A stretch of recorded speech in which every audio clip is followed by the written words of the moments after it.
My brother paid me $200 for $22,000 of work, so I ruined his life. I was knee-deep in sawdust when my phone started buzzing. Not the polite kind of buzz either, the angry, persistent kind that tells you someone needs something from you right now. I almost ignored it. Should have ignored it, honestly. But that's the thing about family calls during work hours. They're never good news. Nobody rings you at 2 in the afternoon on a Tuesday to tell you they won the lottery or found $20 in an old jacket. The job site smelled like fresh-cut pine and sweat, my kind of perfume.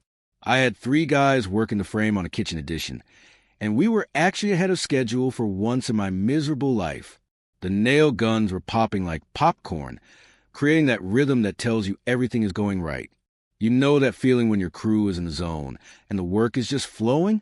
Yeah, I was having one of those rare days. I pulled off my work gloves and checked the screen. Mom. My stomach dropped about 6 inches. Now, my mother is a sweet woman. She raised 2 boys mostly on her own after Dad's accident at the plant left him on disability. She worked double shifts at the hospital for 15 years to keep us fed and clothed. I love her to death. But she has one massive blind spot the size of Texas, and his name is Kevin. I stepped away from the noise and answered. Before I could even get out a hello, I heard it. That specific kind of crying that mothers do when they're trying not to cry, but failing completely. The kind that makes your chest tight, even when you do not know what is wrong yet. She told me Kevin was in trouble. Real trouble this time. Not the usual kind where he overspent his credit cards or got into a fender bender with a leased BMW he could not actually afford. No, this was apparently the kind of trouble that required immediate family intervention, which in our family has always meant one thing: me fixing whatever Kevin broke. Let me paint you a picture of my baby brother. Kevin is 30 years old. He is 6 years younger than me, but you would think he was born into a different family altogether. Where I started swinging hammers at 16 to help Mom with bills, Kevin went to community college for 3 semesters before dropping out to pursue his dream of being an entrepreneur. That dream has changed about 47 times in the last decade. He has been a social media consultant, a cryptocurrency advisor, a dropshipping expert, and most recently, a real estate investor. He drives a BMW 3 Series. Lease, of course. The payments are more than my mortgage. He wears expensive sneakers that cost what I charge for a full bathroom remodel.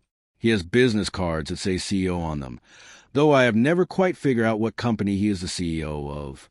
And here's the kicker. He lives in Mom and Dad's basement, has for the last 8 years, rent-free. Meanwhile, I have been running my own contracting business for 12 years. I have a crew of 5 solid guys. I own my tools, my truck, and a modest house in a decent neighborhood. My wife, Sarah, works as a nurse. We are not rich, but we're doing okay. We work for everything we have. Mom explained through hiccuping sobs that Kevin had bought a flip house, an actual house, with money he apparently borrowed from 3 different sources, including Mom and Dad's retirement savings. He was going to renovate it and sell it for a huge profit. It was going to be his big break.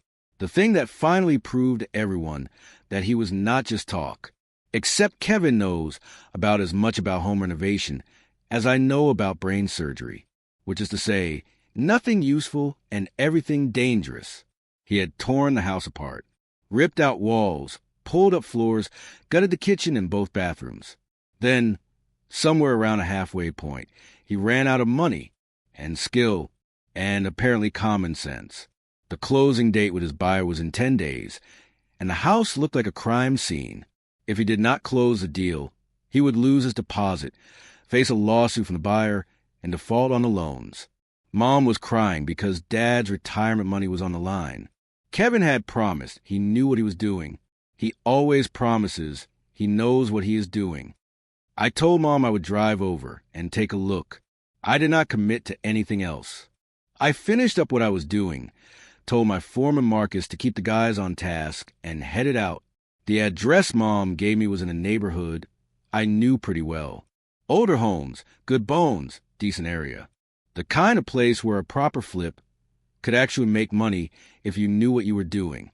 I pulled up to a cute little bungalow with a for sale sign out front, and Kevin's BMW parked in the driveway at an angle like he owned the whole street.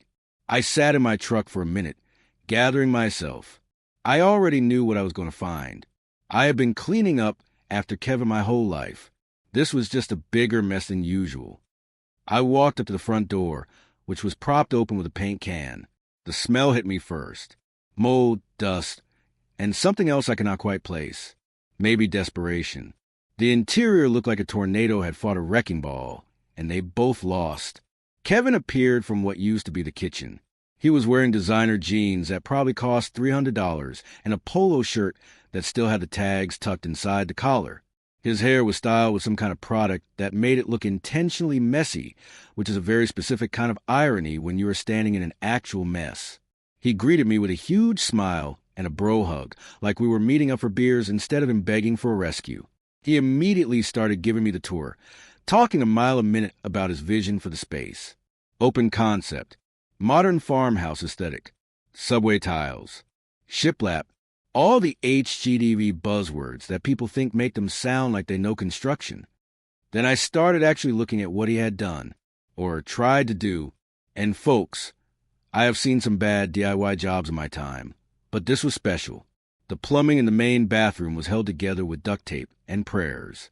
I am not exaggerating. Actual silver duct tape wrapped around pipe joints.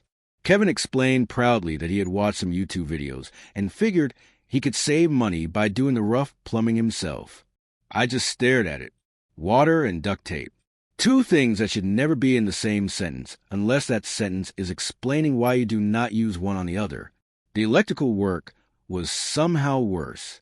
He had tried to wire in some recessed lighting and had just left bare wires hanging out of the ceiling like party streamers. Not capped, not in boxes, just hanging there waiting to kill someone. The flooring he had pulled up revealed water damage he had not noticed. The subfloor was rotted in 3 different rooms. Load-bearing? He had no idea. He had just started knocking out walls based on what looked good on Pinterest. Kevin kept talking through all of this. He was explaining his color schemes and his finish choices, and the projected profit margins. I was mentally calculating how much money and time it would take to unfuck this disaster. The closing date was 10 days away. The buyers had already secured their financing. They had signed a contract. If Kevin could not deliver a finished, livable house in 10 days, he was going to get sued into oblivion and take Mom and Dad's retirement down with him. I asked Kevin how much he had left in his budget. He did some vague hand-waving and mentioned something about liquidating some crypto assets, which is rich person speak, for he was broke. I asked if he had permits for any of this work. He looked at me like I had asked if he had permission slips from his teacher. Permits were for people who did not know what they were doing, apparently. People who were afraid of taking risks. I took a deep breath, counted to 10, reminded myself that this was my baby brother, and my mother was crying, and Dad's retirement was at stake. Then I told Kevin I needed to think about it and talk to my wife. Kevin's face fell. He had been expecting me to immediately agree to drop everything and save him. That is what big brothers do, right? That is what I had always done. But something about standing in that house, looking at duct tape plumbing and exposed wiring and rotted subfloors, made me realize this was not just another small favor. This was going to cost me time, money, other jobs, maybe my sanity. I drove home in silence, gripping the steering wheel too tight. My phone buzzed twice. Mom checking in. I did not answer. Sarah was in the kitchen when I got home. She is a labor and delivery nurse, so she works weird shifts and she had the evening off. She took one look at my face and knew. She asked me what Kevin had done now. Not if. What? Because with Kevin, it is always something. I told her everything. The house, the duct tape, the 10-day deadline, the money Mom and Dad had on the line. I watched her face cycle through surprise, annoyance, and then that look.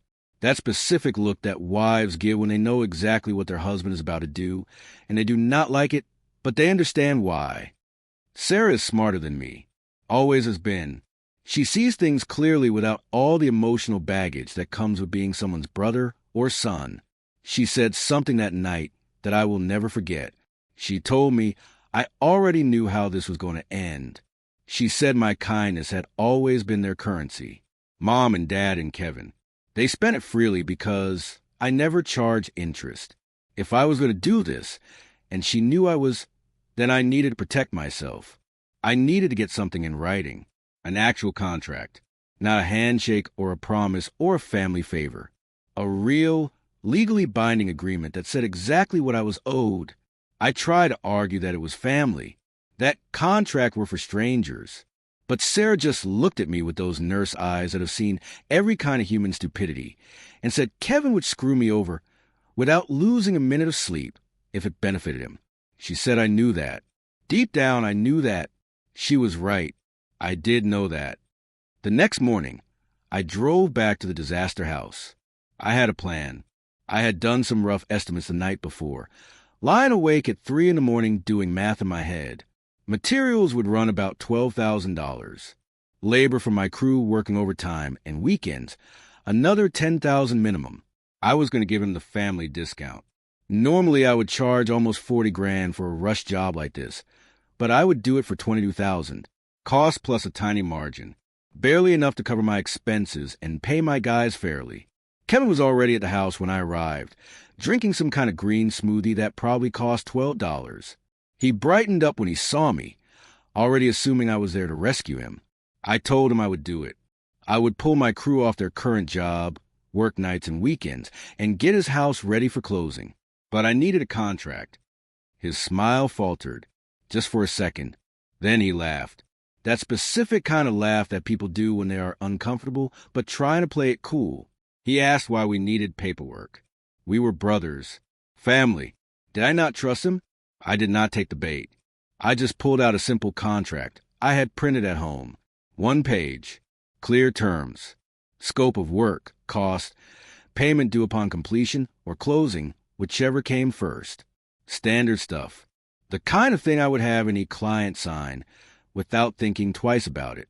Kevin read it, still smiling but not with his eyes anymore. He made a joke about me being so serious, so corporate. We were not some big company.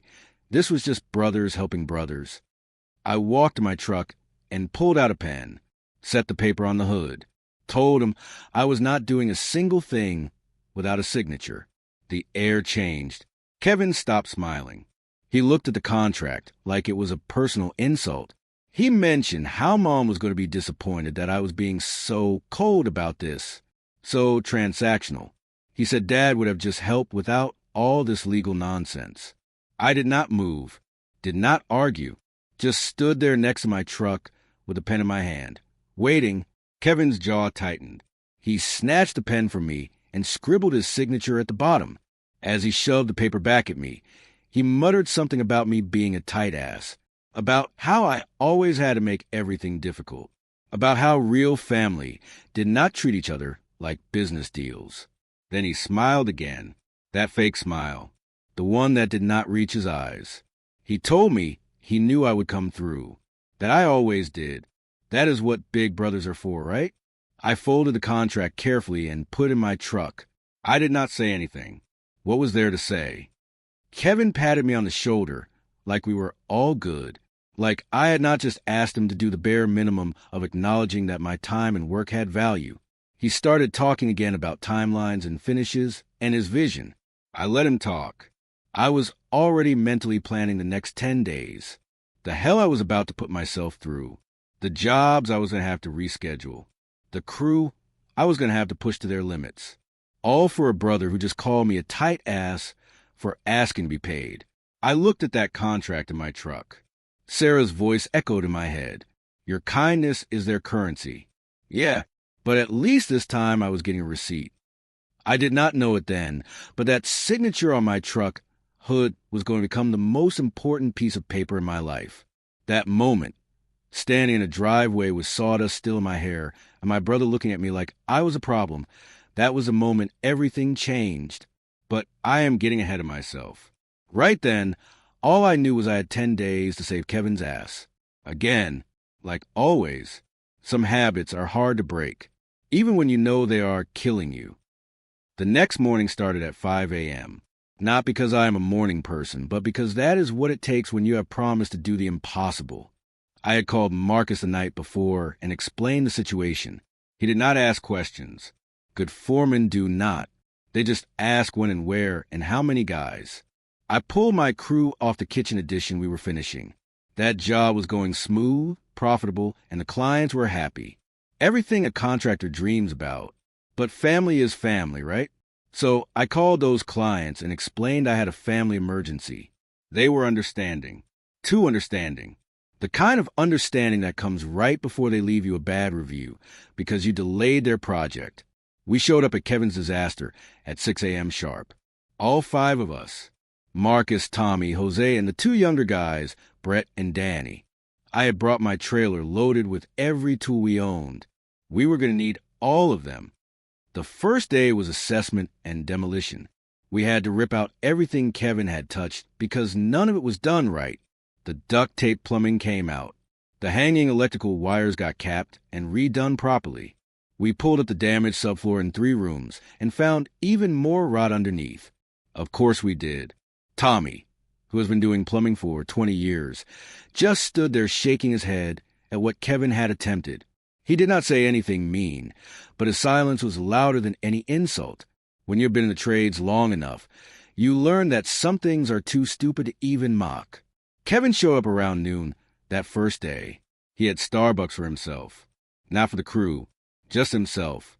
He wandered through asking questions about timelines and finishes, getting in the way, taking photos for his social media. He kept referring to himself as a project manager, which made Marcus cough so hard he had to step outside. Day 2, we started the real work. New subfloors, proper plumbing with actual fittings and solder and code-compliant everything. Electrical that would not burn the house down. We worked until 10 p.m. that night. My back was screaming. My hands were cramping. I came home and fell asleep on the couch, still wearing my boots. Sarah woke me up around midnight and guided me to bed. She did not say anything about the sawdust I was tracking through the house or the fact that I smelled like sweat and lumber.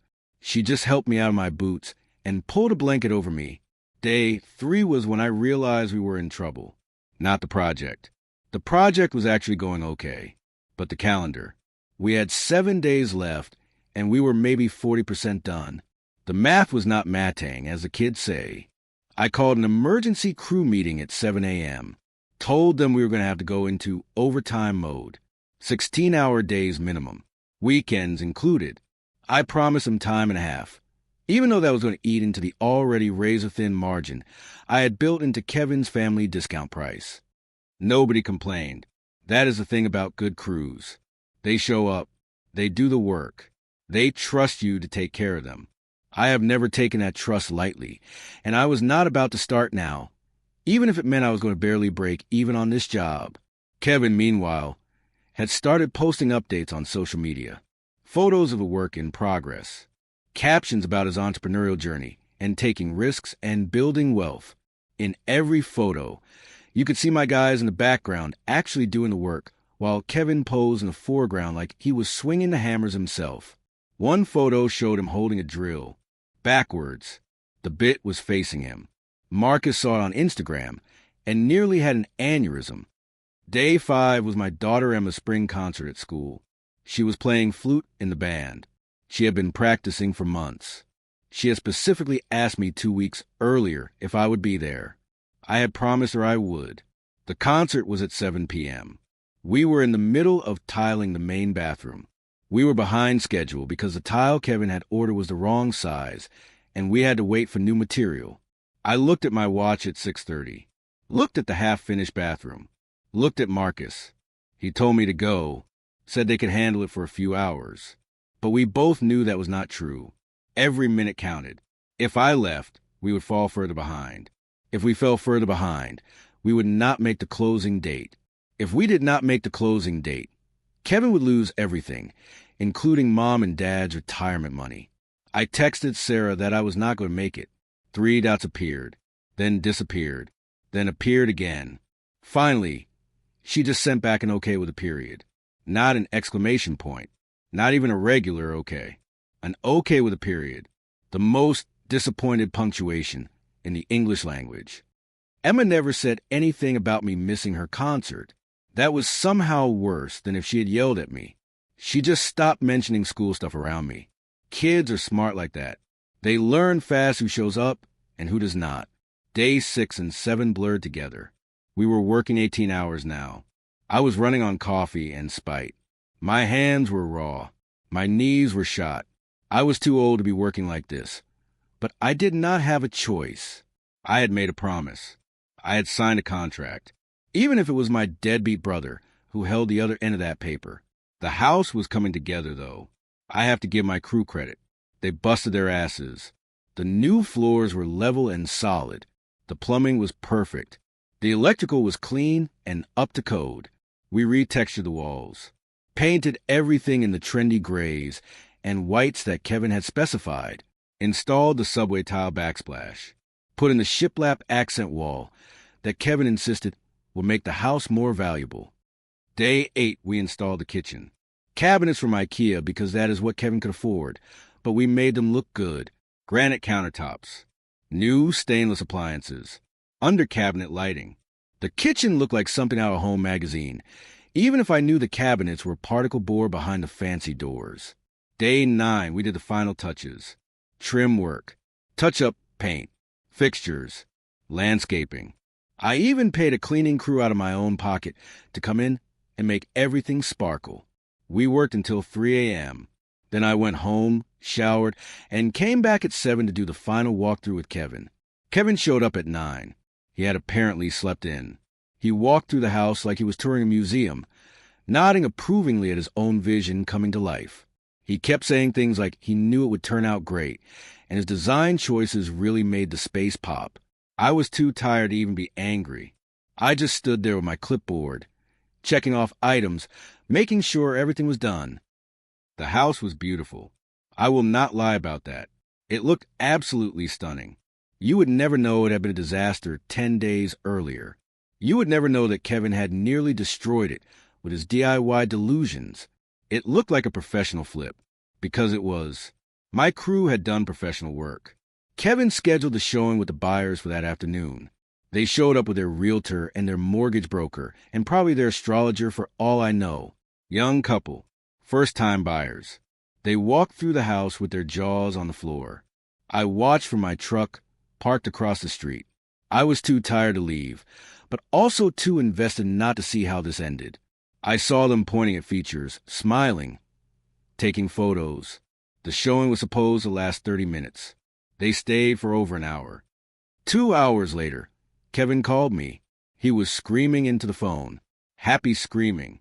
They had made an offer. Not just any offer. They had offered $15,000 over asking price. Bidding war with another buyer apparently. Kevin was going to clear almost $100,000 in profit after all his costs. $100,000 for a house that I had just spent 10 days of my life saving, that my crew had worked themselves into the ground to finish, that had cost me other jobs, my daughter's concert, my wife's patients, and probably a few years off my lifespan from the stress. Kevin invited me over to celebrate that evening, said he was ordering pizza, and we could have some beers and toast his success. Our success, he corrected himself, because I had helped. I almost said no. I wanted to say no, but I still needed to get paid. The invoice was sitting in my truck. $22,000. Materials plus labor at the family discount rate. It was about half what I should have charged for a rush job like that, but it was fair. It covered my costs and paid my guys and gave me enough margin to not lose money on the deal. I drove over at 7. My truck smelled like sawdust and coffee and exhaustion. I had not been home yet, had not showered, was still wearing the same clothes I had worked in that morning. Sarah had texted asking when I would be home. I told her I had to pick up the check from Kevin first. She sent back a thumbs up. No words, just a thumbs up. We were running low on words in our house lately. Kevin's BMW was in the driveway. I grabbed my invoice from the passenger seat and headed inside. The door was unlocked. I could hear music playing. Some kind of rap about money and success and making out of nothing. The disaster house looked different now with furniture and staging. Kevin had apparently hired someone to make it look lived in for the photos. It looked cozy, inviting, like a home someone would actually want to buy, because it was. We had made it that way. Kevin was in the kitchen, which was not really a kitchen anymore since we had gutted it. But you know what I mean. He had pizza boxes on the counter. Cheap pizza.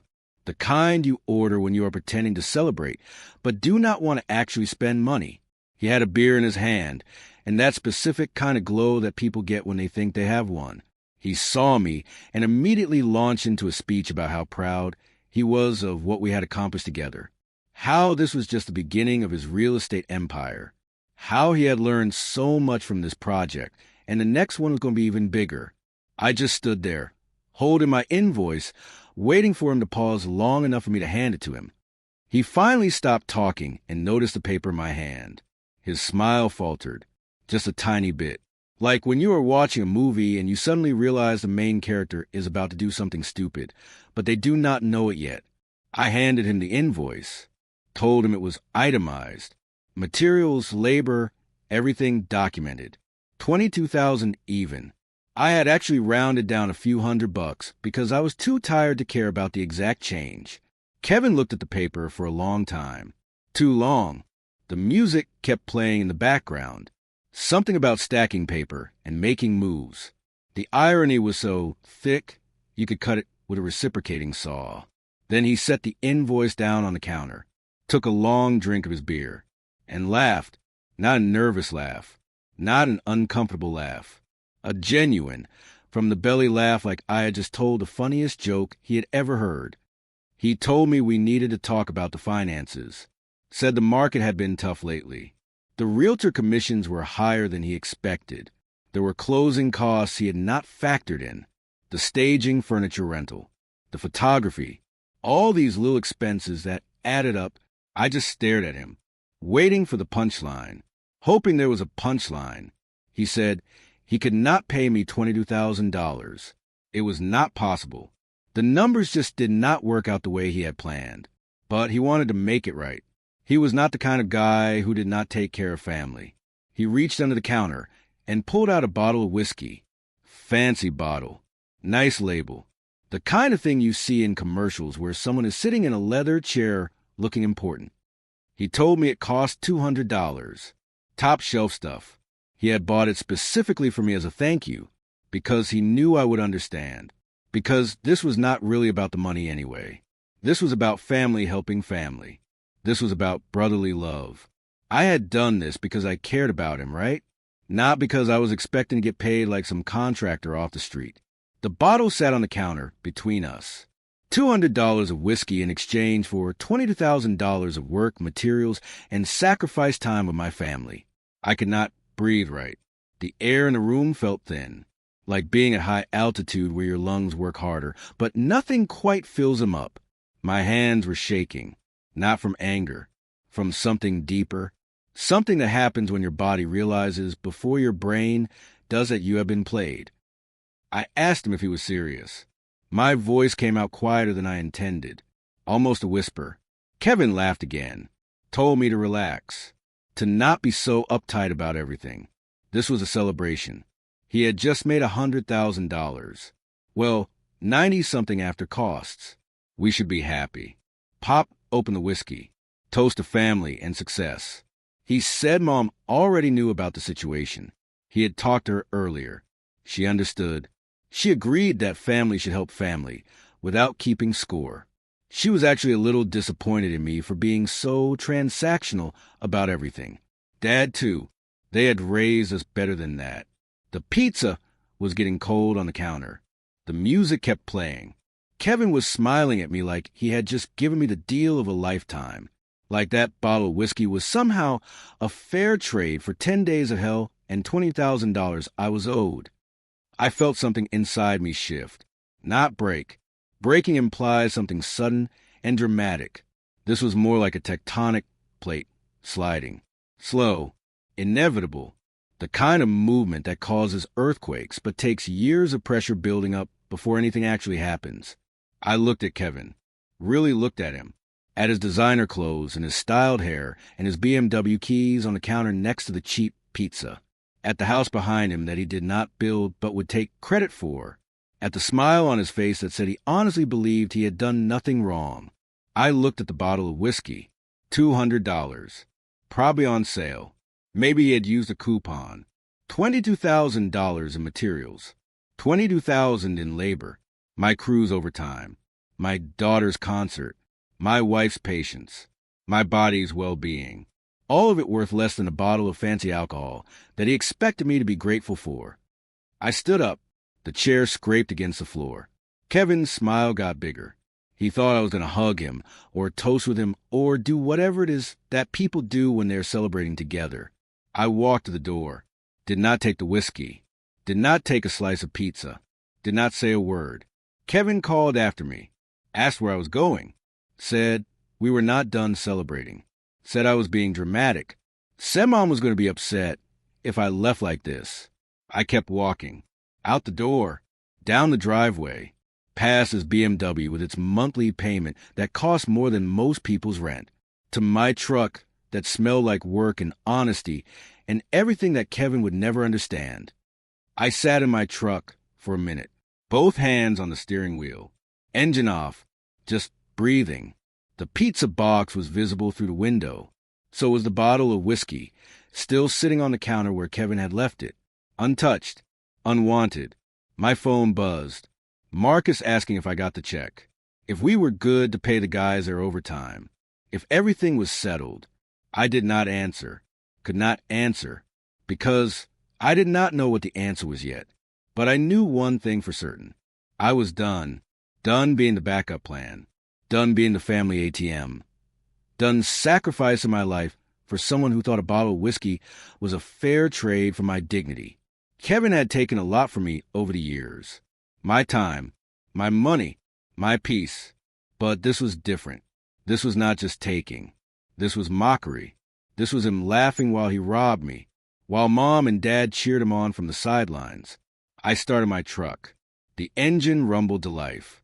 Through the window, I could see Kevin on his phone, probably calling Mom to complain about how unreasonable I was being. The drive home was 20 minutes. I do not remember a single second of it. My brain was too busy calculating. Not just the money I had lost, the opportunity cost, the other jobs I had delayed, the relationships I had damaged, the trust one had spent, all for a brother who thought I was worth less than bottom shelf celebration. Sarah was waiting when I got home. She took one look at my face and knew. Did not ask about the check. Did not ask what happened. Just pulled me into a hug and let me stand there in the doorway, smelling like sawdust and betrayal. She whispered something about being sorry, about knowing this would happen, about wishing I had listened. But she did not say I told you so. That is real love right there. When someone could absolutely destroy you with the truth, but chooses mercy instead. I stood there holding my wife, smelling like 10 days of hell, with an unpaid invoice in my truck and a family that would never understand why I was upset about any of it. And somewhere across town, Kevin was probably posting on social media about his successful flip, about his business acumen, about how he had turned a disaster into a gold mine, with my hammer, my crew, my sacrifice, for $200 of whiskey that I left on his counter. The bottle was probably still sitting there. Maybe Kevin drank it himself. Maybe he gave it to someone else. Maybe it is still in a cabinet somewhere, a monument to the day he learned he could steal from his brother and get away with it. I did not care about the whiskey. Never did. What I cared about was the principle, the contract we had signed, the promise that was made, the basic human decency of paying someone for their work. But Kevin did not think in those terms. To him, this was just another negotiation, another deal where he came out on top, another win in his imaginary scoreboard of life. He did not understand that some things cannot be negotiated, that some bridges, once burned, do not get rebuilt, that some betrayals do not get forgiven just because you share DNA and a childhood home. I did not know it yet, standing in my doorway holding my wife, but Kevin had just made the most expensive mistake of his life, not because of what he took from me, but because of what he taught me. He taught me that family is just another word people use when they want something for free, that blood is not thicker than water when money is involved, that some people will always take and take until you stop giving. And I was done giving. The question was not if I would respond. The question was how.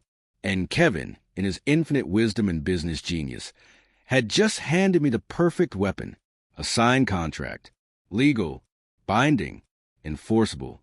He probably did not even remember signing it. The phone started ringing at 6 a.m. the next morning. Mom. I stared at the screen for a solid minute before declining the call. It rang again 30 seconds later. Again and again. By the fourth call, Sarah rolled over and looked at me with those tired eyes that said she knew exactly what was happening. I finally answered on the fifth attempt. Did not even get a chance to say hello before Mom was screaming into my ear. Not talking. Screaming. About how ashamed she was of me. About how I was trying to destroy my own brother. About how I had always been jealous of Kevin's success, and this was just proof of my petty, vindictive nature. I tried to explain. Told her about the $22,000, about the materials I had paid for out of my own pocket. $12,000 that I did not have sitting around. Money I had pulled from my business account, from jobs I was supposed to use it for, from the emergency fund Sarah and I had been building for years. Mom did not want to hear it. She talked over me.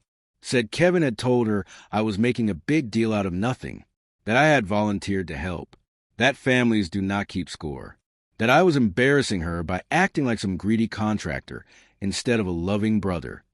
I asked her if she thought $200 of whiskey was a fair payment for 10 days of 16-hour shifts and $22,000 in expenses. She went quiet for exactly 2 seconds. Then she told me I was being materialistic, that I had always cared more about money than family, that she had raised me better than this. The irony was so thick, I could have used it as mortar. I hung up. She called back immediately.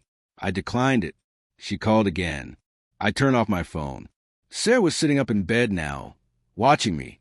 She asked if I was okay. I told her I did not know. That was the most honest answer I had. I genuinely did not know what okay even looked like anymore. She said something that stuck with me. She said that sometimes the kindest thing you can do for someone is let them face the consequences of their own actions. That protecting people from their mistakes does not help them grow. It just teaches them they can keep making the same mistakes because someone will always clean up the mess. My grandfather used to say something when I was a kid. He would tell me that you should never try to teach a pig to sing. You will waste your time and irritate the pig. I never really understood what he meant until that moment. Sitting in my bed with my phone turned off and my mother's voice still echoing in my skull. I had been trying to teach Kevin to be responsible for 30 years. Every time I cleaned up his mess, I was teaching him that messes get cleaned up for free. Every time I bailed him out, I was teaching him that there are no real consequences. I was not helping him. I was enabling him. I was done teaching. It was time to let the pig figure out it could not sing. I got dressed, kissed Sarah goodbye, and drove to the county clerk's office. It opened at 8. I was in the parking lot at 7:45, drinking gas station coffee that tasted like burnt regret and planning my next move. Here is something most people do not know about construction. When you do work on someone's property and they do not pay you, you have options, legal options. One of them is called mechanic's lien. Sounds fancy, but it is actually pretty simple. It is basically a legal claim against a property that says the owner owes you money for work you did. And here is the beautiful part. Once you file it, that property cannot be sold or refinanced until the debt is paid. It is like putting a lock on someone's front door and keeping the key until they pay their tab. I had never filed one before, never needed to. Most of my clients pay their bills because that is what normal, functioning adults do. But I knew how to do it. Every contractor knows how. It is one of those things you hope you never have to use, like knowing CPR or how to change a tire in the rain. The clerk's office smelled like old paper and bureaucracy, fluorescent lights, linoleum floors, a bored woman behind a desk who had seen every kind of human drama play out in this building and was not impressed by any of it anymore. I filled out the forms. Property address, amount owed, description of work, date of completion, date of non-payment. I attached a copy of the signed contract Kevin had scrawled his name on the hood of my truck. The contract that he probably thought was just me being uptight. The contract that was about to become the most expensive piece of paper he had ever signed. The clerk processed it without comment, gave me a receipt, told me it would be filed within 48 hours and recorded in the public records, asked if I needed anything else. I said no thank you and walked out. The whole thing took 20 minutes. 20 minutes to drop a nuclear bomb on Kevin's deal. I sat in my truck in the parking lot for a while, staring at the receipt. Part of me felt guilty. That part sounded a lot like my mother's voice, telling me I was being cruel and vindictive. But there was another part, a bigger part, that felt something else entirely. Relief. The closing was scheduled for 3 days later, Monday at 10 a.m. Kevin was probably already planning how to spend his $100,000 profit. Maybe a new car. Actually buy one this time instead of leasing. Maybe a down payment on another flip house. Maybe just blow it all on whatever 20-something guys blow money on these days. Bottle service and expensive watches and cryptocurrency that would tank the minute he invested. I went home, turned my phone back on. 17 missed calls. 12 from Mom, 3 from Kevin, 2 from Dad, which was notable because Dad never calls. Just lets Mom handle the emotional labor of family drama. I did not call any of them back. I went to my shop, caught up on paperwork, called my other clients to get back on schedule. Marcus texted asking what the plan was. I told him we were going back to normal work tomorrow. The family emergency was handled. He sent back a thumbs up and did not ask questions. Good foremen do not. Saturday and Sunday were quiet, suspiciously quiet. My phone did not ring once. I figured Kevin was busy doing whatever it is that people do before closing on a house sale. Probably taking celebratory photos for social media. Probably already spending the money in his head. Monday morning, I was at a job site replacing a deck when my phone rang. Unknown number. I almost did not answer, but something made me pick up. It was the title company. The woman on the other end sounded confused and slightly annoyed. She asked if I was Dan Mitchell. Confirmed I was a contractor. Confirmed I had recently done work at the address she listed. I told her yes to all of the above. She asked if I knew there was a closing schedule for that property today. I said I was aware. She asked if I knew I had filed a mechanic's lien on the property that was preventing the sale from proceeding. I told her I was very aware of that too. She sighed. The kind of sigh that people make when they realize they are in the middle of someone else's family drama and they are not getting paid enough to deal with it. She told me the closing could not proceed until the lien was satisfied, that the buyers were already at their office, that Kevin was apparently unreachable, that they had 24 hours to resolve this before the buyers could walk away from the deal penalty-free. I thanked her for the information and hung up. My phone rang again 5 seconds later. Kevin. I stared at his name on the screen, thought about all the times I had answered his calls, all the times I had dropped everything to help him, all the times I had put his problems ahead of my own life. I answered. The sound that came through the phone was barely human. Kevin was not talking. He was not even yelling. He was making this high-pitched noise that sounded like an animal caught in a trap, somewhere between a scream and a sob. Words were tumbling out, but they did not make sentences, just fragments. Legal, lien, closing, buyers, lawsuit, ruin, how could you, family, destroy, everything. I let him wind down. Took a few minutes.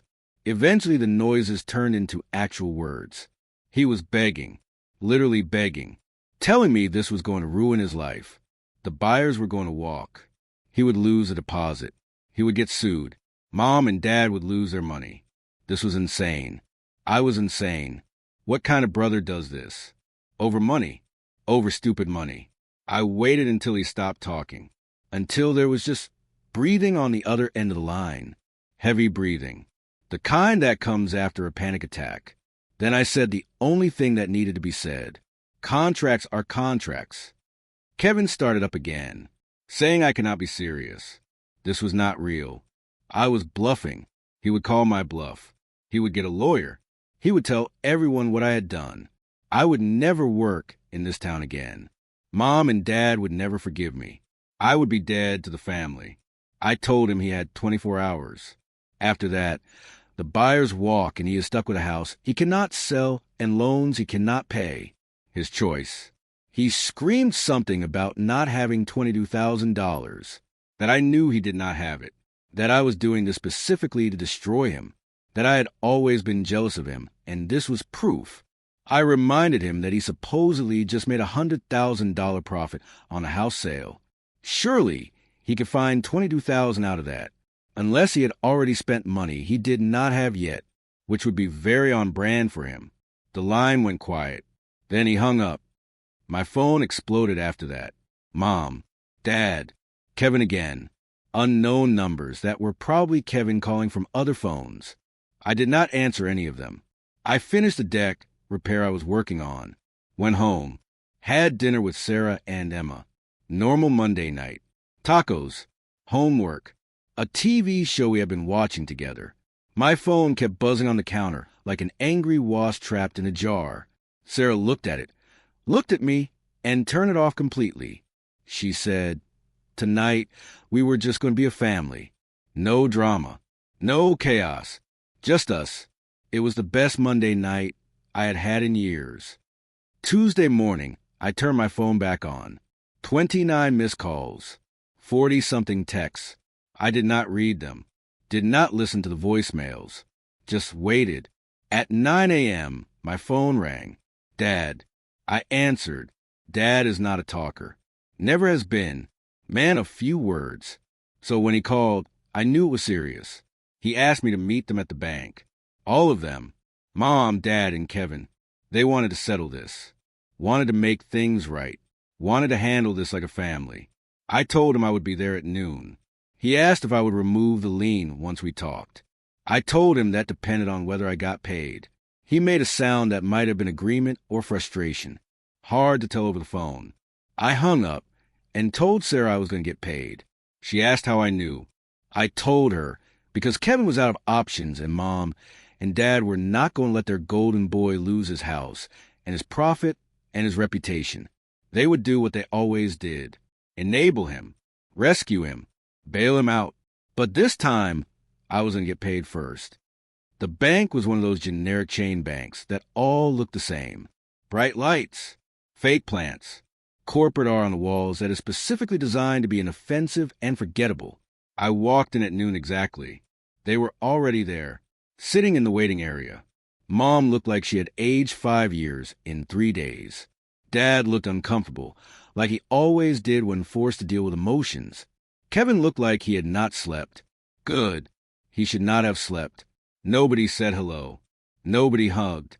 We just sat there in the waiting area of a bank. For people who shared blood and a last name and absolutely nothing else in that moment. A bank manager came out and led us to a conference room. Private. Quiet. The kind of room where people sign divorce papers and handle estates and deal with all the financial catastrophes that life throws at them. Mom started talking immediately about family, about forgiveness, about how I was tearing apart everything she had built, about how disappointed she was in me for choosing money over my brother. I did not interrupt. Just let her talk. Let her get it all out. The guilt trips, the emotional manipulation, the rewriting of history, where somehow I was a villain for expecting to be paid for my work. When she finally stopped, I pulled out my folder, showed them the contract Kevin had signed, showed them the itemized invoice, materials, labor, everything documented and photographed, showed them the receipts for $12,000 I had paid out of pocket, showed them the timeline of work my crew had done. Dad looked at the numbers, really looked at them. He had worked construction before his accident. He knew what things cost. He knew what labor was worth. I saw something shift in his face.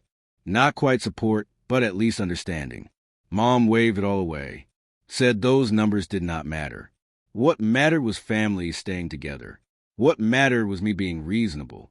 What mattered was me removing that lien so Kevin could close his deal. I looked at Kevin. He could not meet my eyes. Just stare at the table, like it might open up and swallow him. I told him the terms. $22,000 for the work done. Another $1,500 for the legal fees, and the time I had wasted dealing with this. $23,500 total. Cashier's check. Today. Right now. The second the check was in my hand, I would drive to the clerk's office and file the lien release.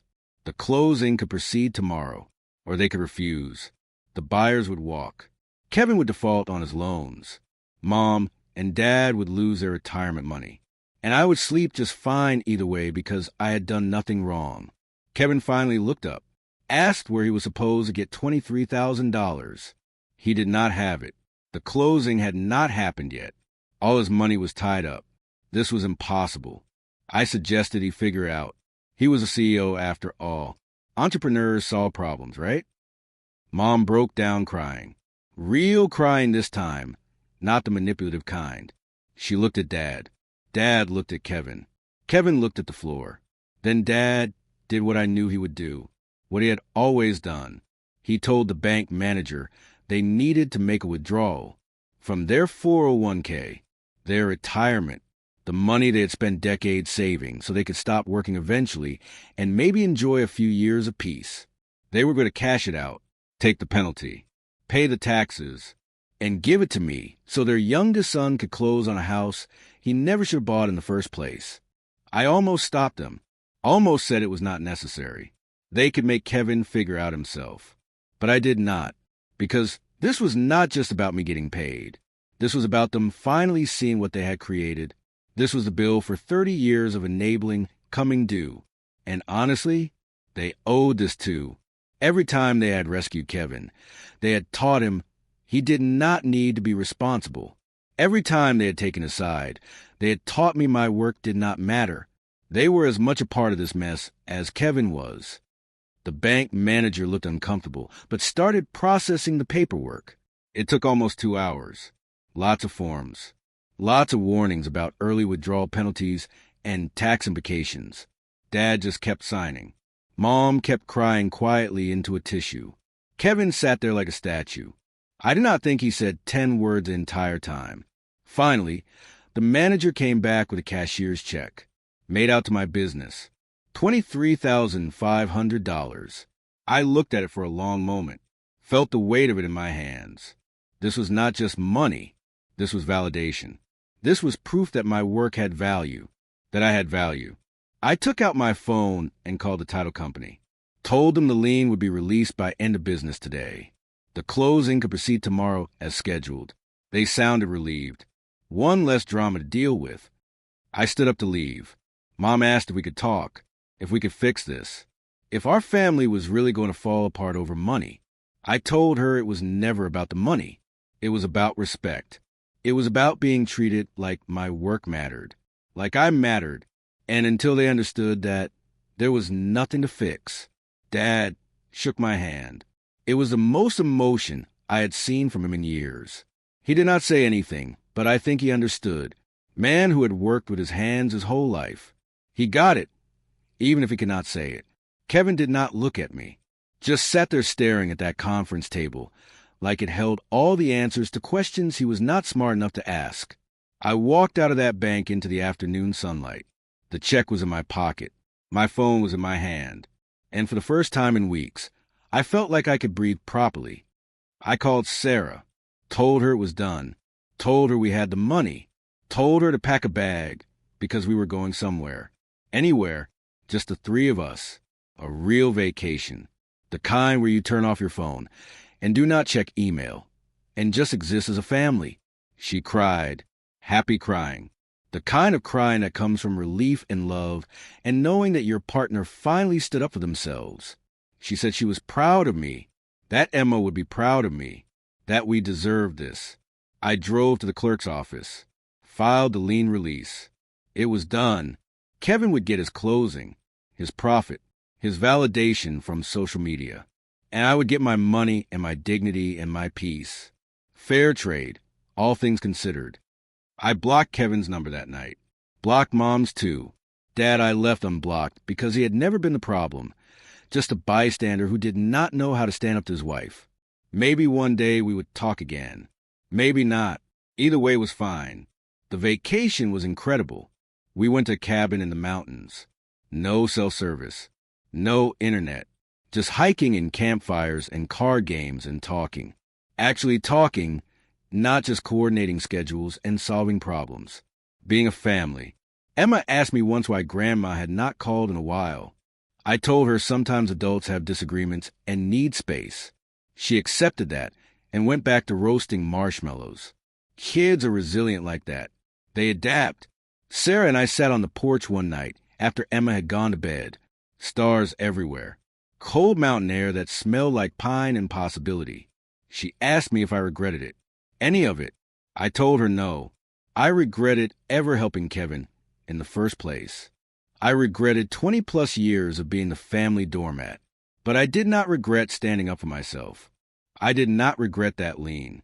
I did not regret taking their retirement money when they offered it to pay their youngest son's debts.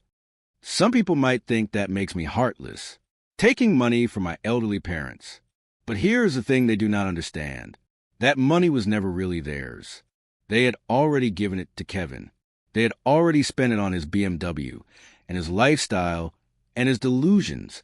I just made sure that this time, the person who actually did the work got paid for it. Sarah leaned against me and said something I will never forget. She said that the most expensive home repair you can ever do is not a new roof or a foundation fix. It is repairing your life by removing the rotten boards, the parts that look okay from the outside but are actually termite damaged and ready to collapse. Family can be rotten boards too, and sometimes you have to rip them out before they bring down the whole structure. I sat with that metaphor for a while. Contractor's wife knows how to speak my language. We came back from that vacation different, lighter somehow. The house felt bigger without all the drama filling it up. My business was still there. My crew was still there. My clients were still there. All the things I had been afraid of losing by standing up for myself were still exactly where I had left them. The only thing missing was a family that had never really supported me in the first place. I found out through mutual acquaintances that Kevin did eventually close on the house, made his profit, immediately bought another flip property. That one apparently went even worse than the first because he did not have me to bail him out. Last I heard, he was back in Mom and Dad's basement, talking about his next big venture. Mom and Dad's retirement took a hit they will probably never recover from.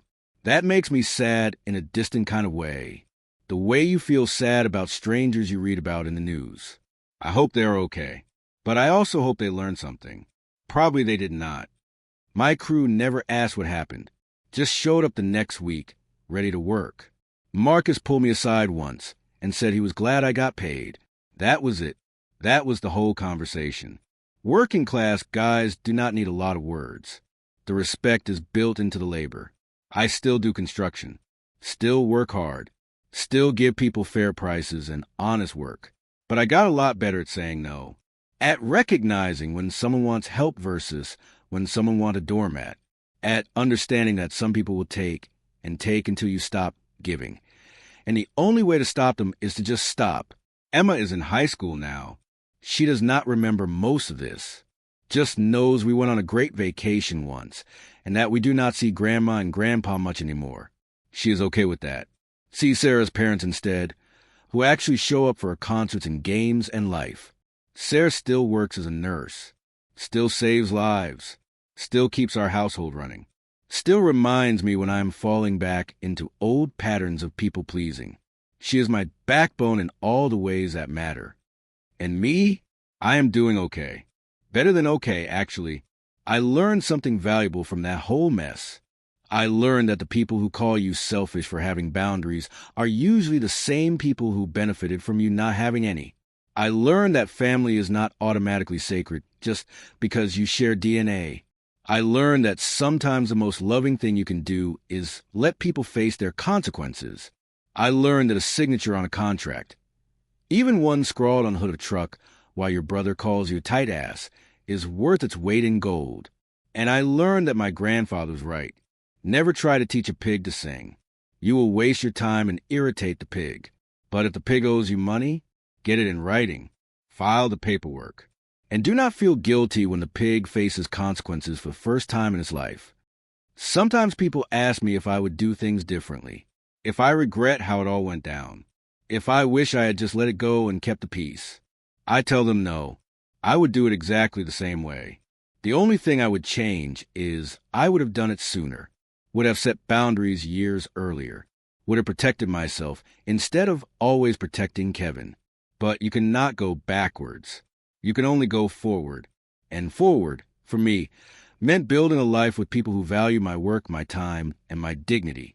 It meant teaching my daughter that standing up for yourself is not selfish, it is necessary. It meant showing my wife that her prophecy was right, but so was my response to it.